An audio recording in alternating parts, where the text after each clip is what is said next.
Today coming up, easy, straightforward review of the Adam A5X and who should actually buy them and for which situations they are best.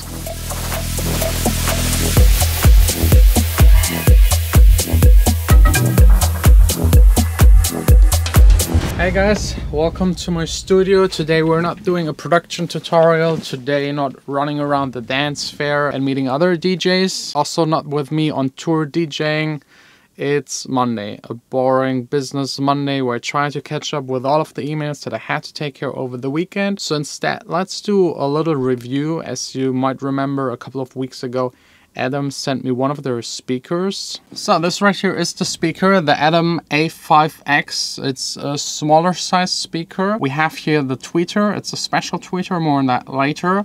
The woofer, both look really cool. I think these are one of the most beautiful looking speakers. But as you know, with studio speakers, the look doesn't count. It's all about the sound. We have the bass ports in the front, which has definitely the advantage that if you have a small studio and you have to place your speakers close to the wall, that this way the bass ports are not on the back and the bass doesn't build up that much. The speaker costs around 400 euros, and if you buy them in a bundle, you can definitely save quite a lot. Also very typical for Adam, these parts here that are kind of cut away just to make the speaker have a shape that forms the sound better and doesn't reflect that much. The tweeters, also very typical. I think Adam was the first company to actually introduce them into the studio speaker segment. These are different than the round ones, the cone ones. These are called, I think, X-Art tweeter. That's the name that Adam gives them. And the 5.5-inch woofer, as well as at the very bottom, the on and off switch and also the volume control. On the back, we got all of the ports. Very special on these speakers, they have a stereo link function, so you can link one speaker up to the other.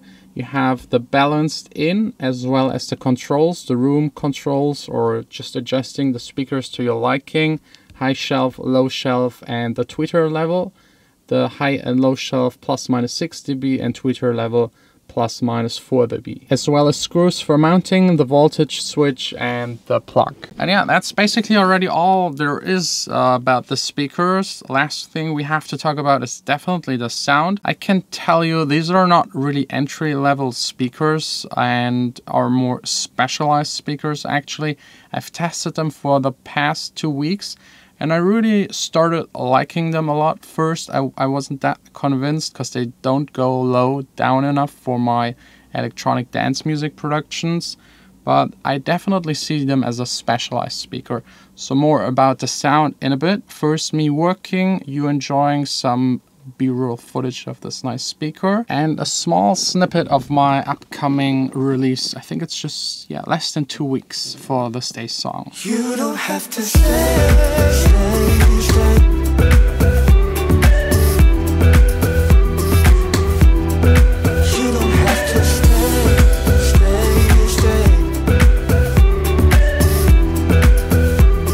So all done with work. The Adams, I have them now for 2 weeks on top of my Yamaha HS80M.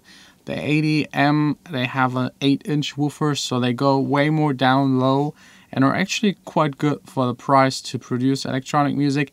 The Adams, as I said, are more specialized speakers, so either for broadcasting, having them in your home studio, in a mobile recording studio environment, we just need small speakers that are very accurate. And they are. I mean, the mid-range and top range, you can't even compare it to my Yamaha speakers or to a lot of other speakers in that price segment and in that size segment. Stereo image is extremely good, very clear. You can hear all of the different elements. I've caught myself switching to the Adams whenever I was mixing vocals in the past couple of days, as well as hi-hats and everything that has like a very top-heavy sound, because they just sound different with a different tweeter, and it's really nice to have the comparison to make sure that your song sounds good on any kind of system. But because of them not going down low enough, I can't really recommend them as a main studio setup speaker, maybe for your home studio if you can't have that much bass anyways.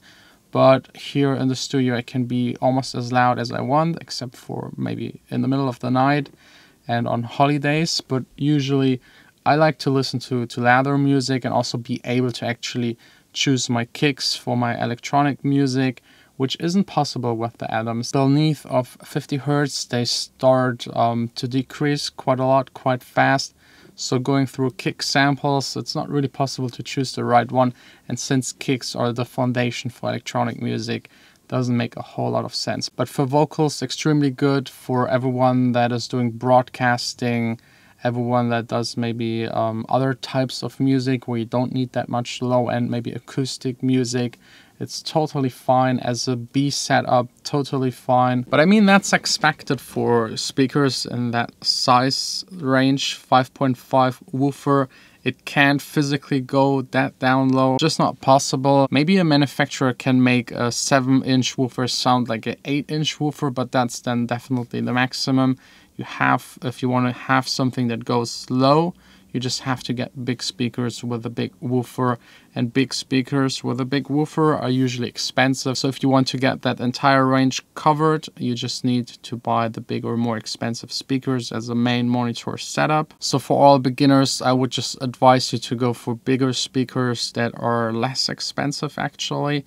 If you want to have those precise ones, then go with the Atom ones, but maybe invest a little bit more into the bigger Atom speakers. Because I mean, you have to think about it. Usually when you start producing, you don't switch your speakers that often. They might last you 10 years, 15 years. So definitely try to invest a little more, because the speakers are still the most important tool in your studio. So invest as much as you actually can. And they will definitely last. So if you break it down, what you pay for your speakers over 10 years per year or per week or day or month, it's really not that much and definitely worth it. I actually like the sound of the Atoms, like the mid and top part of the frequency. So I'm really thinking about maybe getting the bigger ones for 1 or 2 weeks to test them out and see if they can replace my main monitors, because that's actually what I'm searching for at the moment, getting new big speakers to be able to produce my music without a subwoofer. I know you could also get a subwoofer for the A5X ones to get them to go really low,